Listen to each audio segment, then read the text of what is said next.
Welcome guys to the next episode. So in this edition we cover the one and only Chesil Beach. 18 miles of coastline stretched out from West Bay all the way up through to Portland, and even though the size of the beach, it can be quite challenging to fish, and for those first starting out, can make and break dreams. And over the years I've had many broken dreams, but I'd also had many dreams made.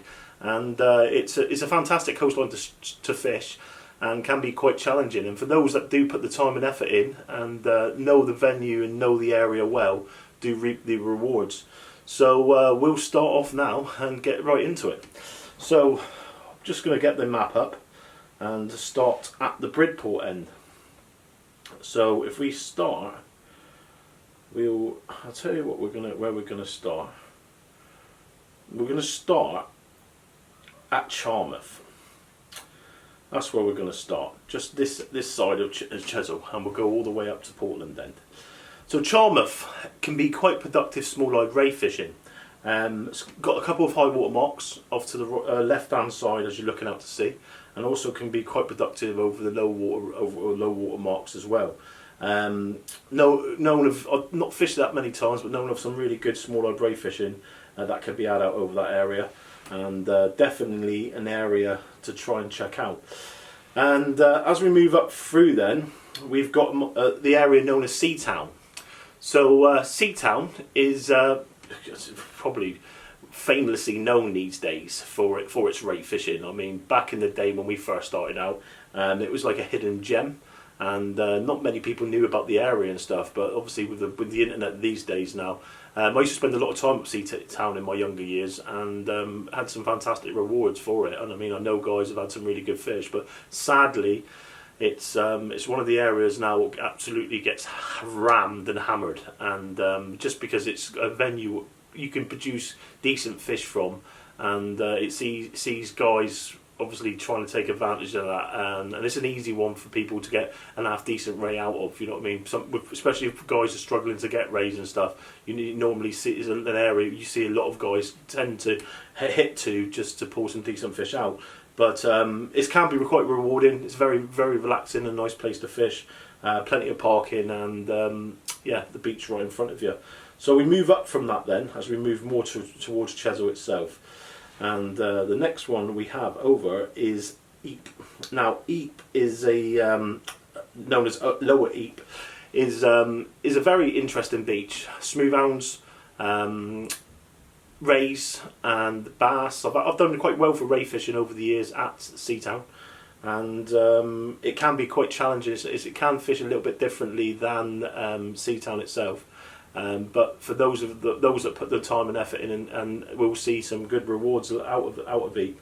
So it's another good one. Plenty of room for parking, and yeah, straight onto the beach, very easy access. If Seattown's rammed, it's another good one as a backup to go and do really. As you head up further afield, then you've got West Bay. West Bay Beach. You've got a little pier harbour part there as well, and you get mixed species there really. This is somewhere I've never put a lot of time and effort into, but I can see it would be similar to like Seattown and that as well, with the area bass and stuff. Then we start moving our way along the big beach. So first of all, as you will come up along the big beach, you have the campsite, which will go through and go out with like a little river exit. I've never actually fished there, if I'm honest. I know I've heard of people going down and putting the time in down there. But as we move along then, we go into Burton Bradstock. Burton Bradstock is a very easy place to fish.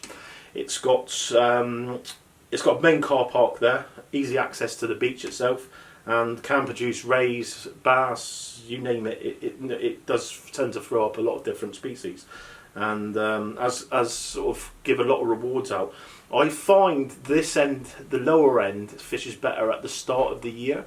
Having said that, some of the upper marks as well can produce some really good fish. But it's a place that you could go to and see some half decent fish in the session as we move on. The next step we have is Cogden. Now Cogden itself is a car park at the top of the hill, and it's basically a pathway down to the beach. It's not fantastic for those with not very good fitness. Obviously, it's quite a walk all the way down. Once you get down, there is other areas where you can walk along the back to the other marks, which produce a lot of different species. Cogden famously known for its place fishing, its ray fishing, its cod fishing in the winter and stuff like that, and can produce fish throughout the whole of the season. If we move up across, then we're greeted by the next one, which is West Bexington. West Bexington is a small car park which you can actually drive right down onto the beach. There's a big gap from Cogden to West Bexington, and that anywhere along that area we can produce fish at the same time. 9 times out of 10, guys, when you turn up to the beach and you go into an area along there, what I'd be looking for is an area where you can see someone's fished before. So, 9 times out of 10 there'll be bits of line on the floor. You can see where the stones where they made up, where they put the beach buddies and stuff, and that will help you obviously sort of like try and find the right place to fish. I mean, you can be left or right in some of these areas, and it'll make the difference between catching fish or not. And the only way you're going to really know that is if you get taken to the part of the beach before by a local or someone who's fished there before, or you obviously put your homework in. That's the only thing I can really give you on that there. West Bexington, fantastic place to fish. Raise all species really. It'll throw up throughout the year. Very good from this winter fishing for cod and stuff like that. Very easy access. Straight out of the car, fishing in there enough if you get there early enough. And then as we move up, then we go towards Abbotsbury. So Abbotsbury. There's a big gap between West Bexington and Abbotsbury. Exactly the same thing again. You can fish anywhere along there. It does tend to be quite big walks because you've got obviously parking the main car parks and stuff. But exactly the same then. We'll produce plaice, we'll produce thornback rays, underlip rays, cod, bass, smooth hounds, very mixed species and stuff like that. It's Abbotsbury, it's got a main car park there at the bottom, which you pay and display. It's also got public toilets and stuff like that there, so it's an ideal place to park a car. There's a few marks along that stretch of coastline, moving from the car park up to the back of the fleet. So as you start to approach the back of the fleet, there is a mark known as the Dragon's Teeth. Okay, for those of you that want to venture up towards the Dragon's Teeth, my advice would not be to walk along the sand. It would be to follow the coastal path from the car park out and along, and then use the grass as much as you can before hitting the beach and going up over it. The fleet itself, so it's known as West Fleet, it can produce some fantastic fishing, but it's very long walks along the sand, or if you're lucky enough, some anglers, like local anglers and that, are able to store boats and stuff which they can paddle across in. Due to parking areas, you can't do it unless you've got permission. So it's an area which really, if you're lucky enough to get a boat and stuff, you can get across. If not, there's no place for parking. I've known of people being towed away, and lots of stories over the years. So really, guys, the fleet really, unless you know someone with a boat or something like that, is completely out along that stretch of coastline. I mean, you've got Langton Herring, and then you go down, you've got Moonfleet, and you've got the bridging camp and stuff. Bridging camp's a little bit easier because you can park up at the top, and then you can basically take your boat down and go across. Having said that, it's very fast tidal. There's been many accidents happen there over the years. And to be honest, having said that, for those that have done it and made the rewards over the time, I mean, I've had underlets over there, I've had smooth arms over there, I've had cod over there, I've had bass over there, I've had from some fantastic bream sessions and that over there. It can produce some really good fishing. So we move down now, as we move right down, and the Adelaide, which is a bit of a walk. And when I say a bit of a walk, I mean a bit of a walk, because that stretch of coastline that goes down to Portland Road Car Park. So it's like a main car park there.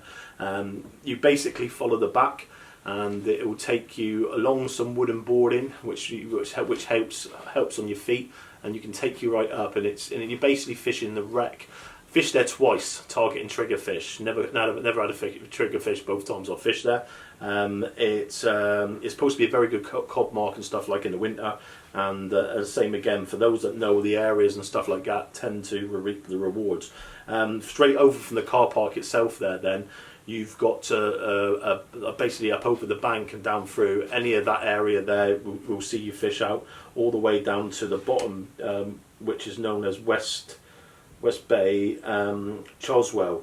Chesil, there's a main car park there as well, which you can get down over and fish in the main sort of bay area up the top, which is classed as the Portland end.